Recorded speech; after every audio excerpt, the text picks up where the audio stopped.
A lot of people will bring their families to say, hey, look, this is how movie theaters used to look. Screen quality, sound's all right. And then they're like, we got that under our belt. We can not do that again. I invite you all to come back.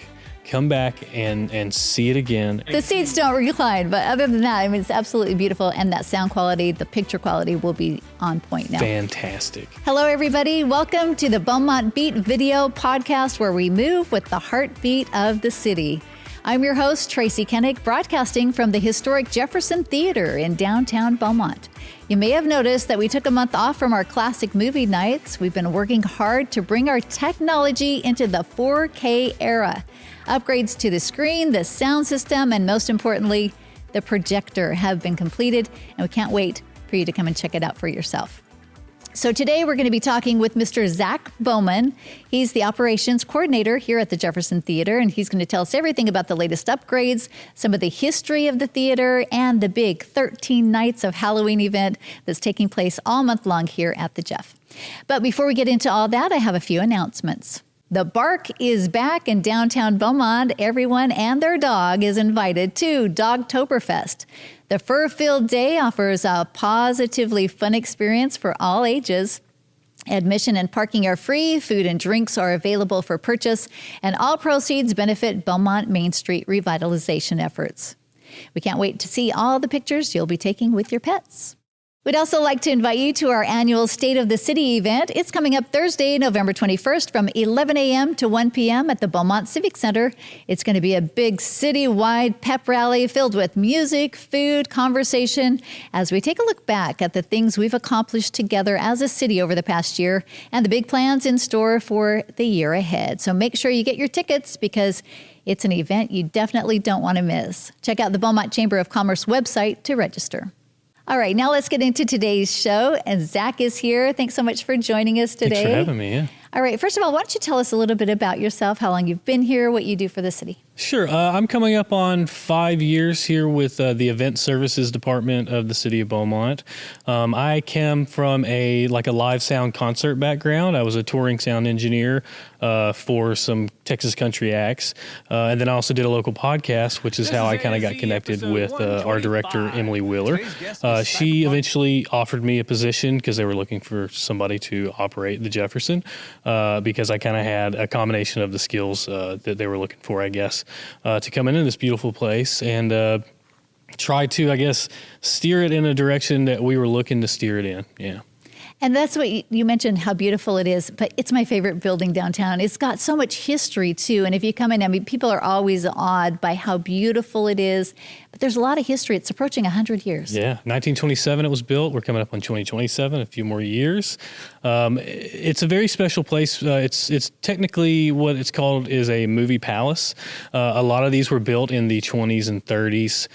They were really popular. It was kind of like a place for the working man to come and come and feel like he was a prince for a day or feel like he was royalty. But not a lot of them have survived.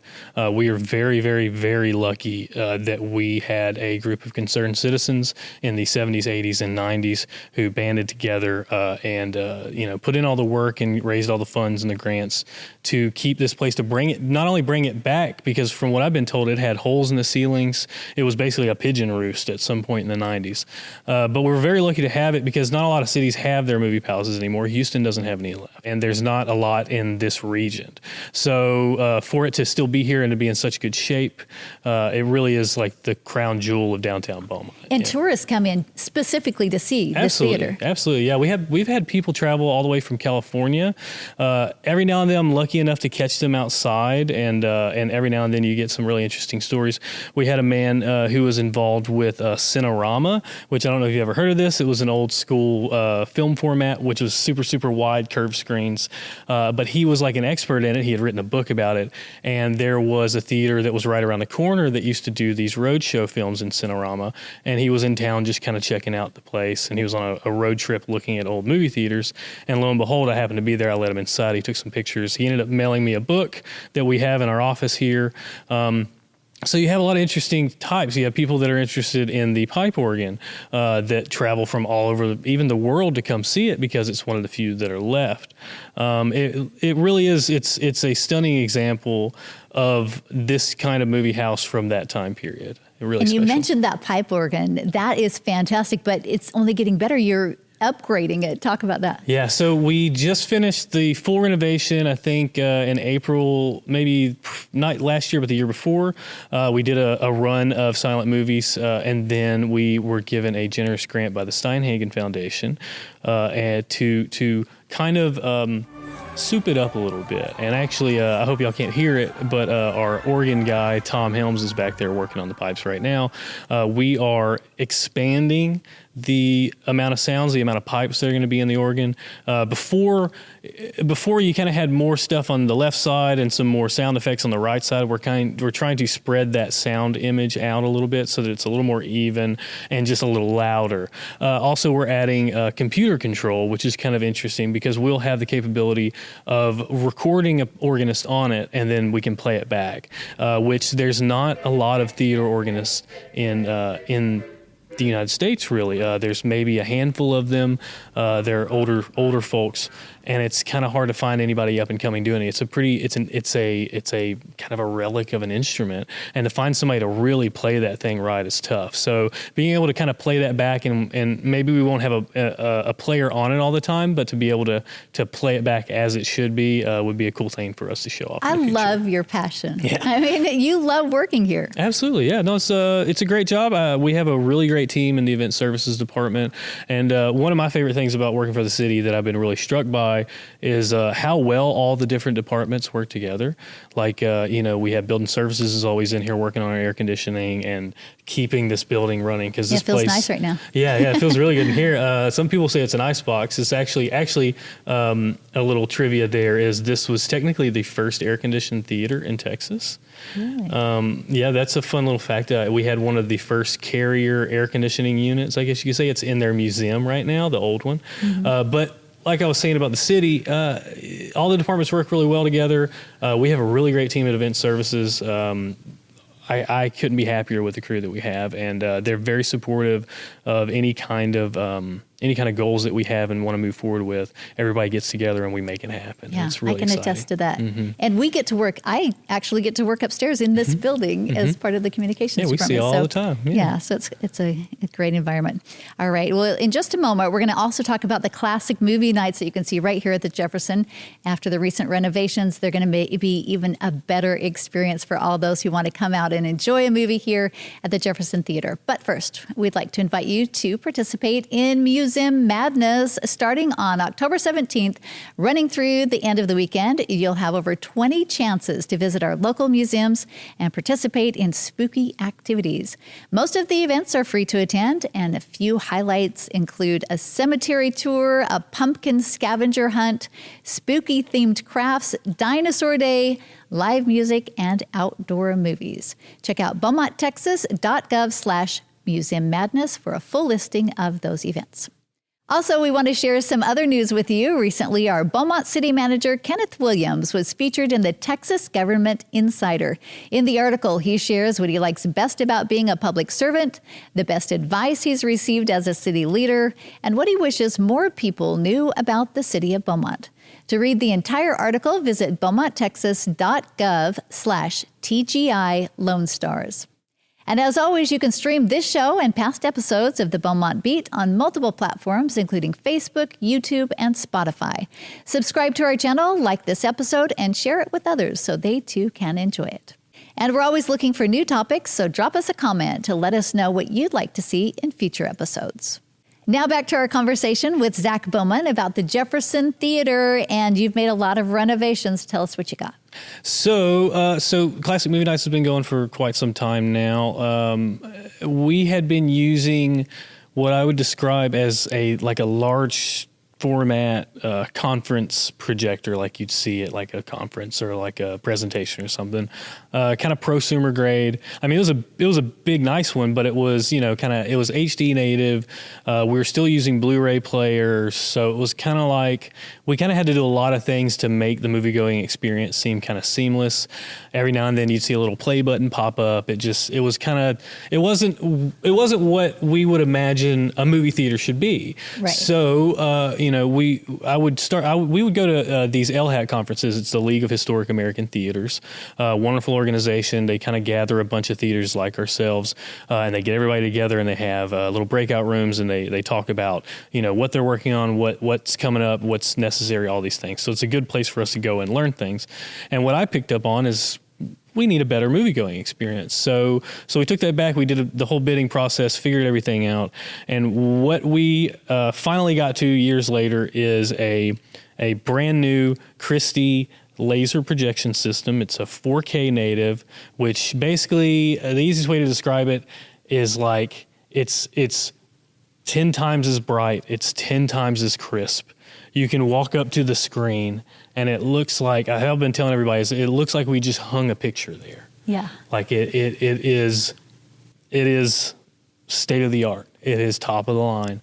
The new sound processor is a proper Dolby surround sound processor. Before we had used a high-end Denon home theater receiver. And what I learned in this process is that home theater receivers, they have processing in them that basically processes the sound to make your living room sound like a movie theater. Now, if you take that processing and you put it in a movie theater, it doesn't sound right. It sounds weird.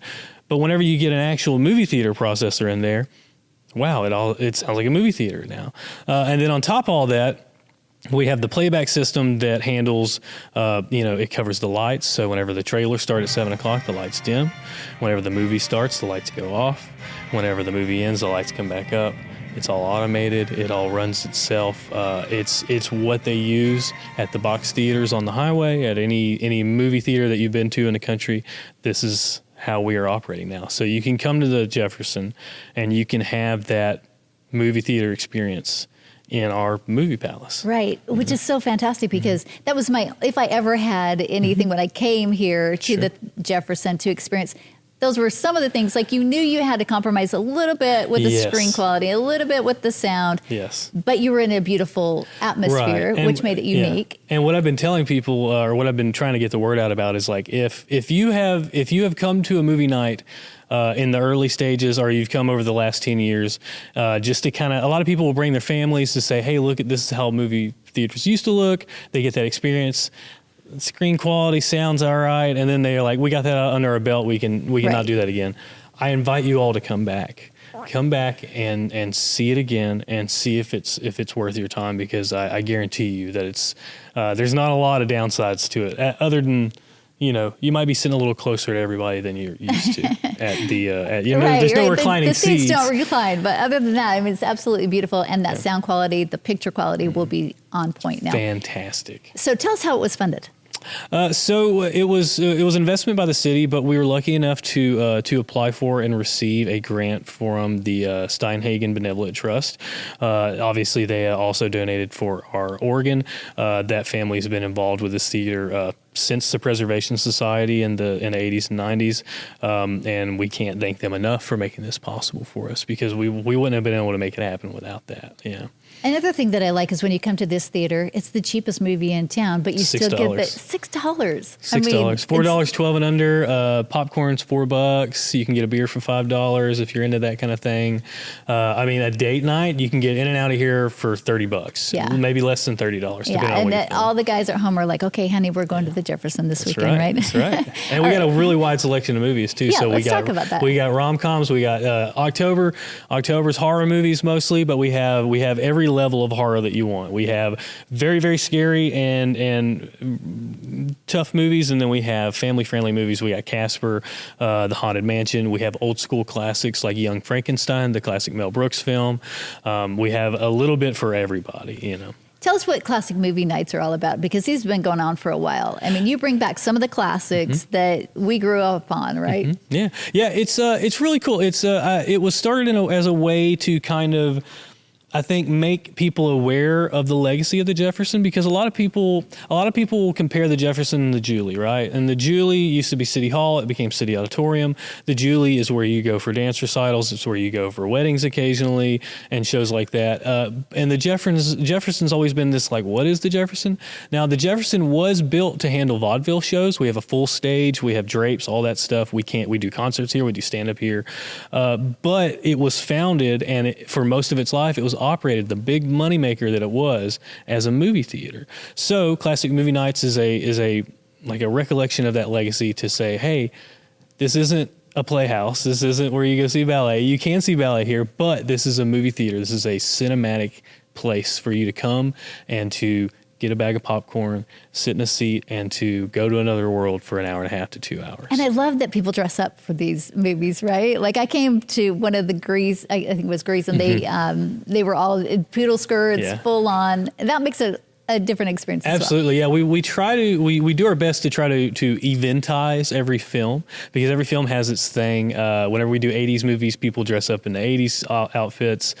We did a Godfather showing last year for the 50th anniversary, the first Godfather, and we encouraged fancy dress.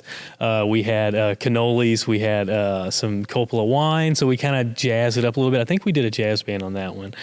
We did Roadhouse, the Patrick Swayze action-packed fighting movie. We had a blues band in the lobby, so we try to tie in to make it a little bit more than just coming to see a movie. You're not just walking in, getting your seat, and then watching a movie and leaving. You're coming here to have an experience, and to kind of jazz it up a little bit. It's half the fun, Right, and as you mentioned, it is the most wonderful time of the year because it is spooky season here at the Jefferson. And I mean, you guys go all out for these 13 nights of Halloween. You talked about some of the movies. Talk about the whole experience. I mean, you light it up, you decorate it. Yeah, 13 nights of Halloween. I love it. I am a horror head, so and I know there's a lot of people out there that just love spooky movies. They love this time of year.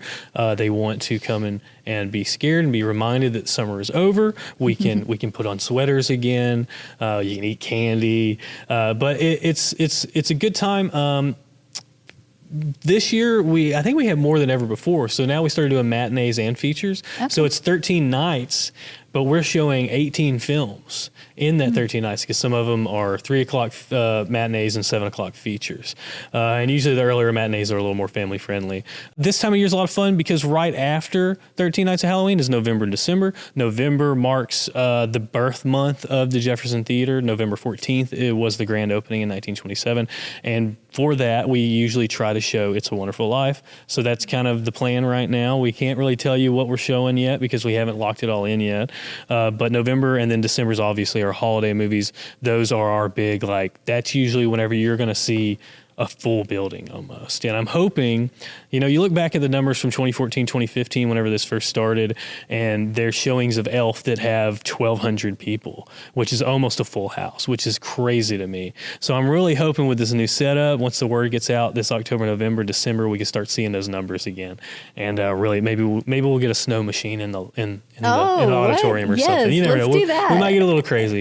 We'll see. Okay, and I want to talk about, because this is known for those classic movies, but with all of these upgrades, you'll have the potential, should you want to run first run films. Absolutely, yeah. We are slowly whittling away at getting on the books with some of the larger distributors.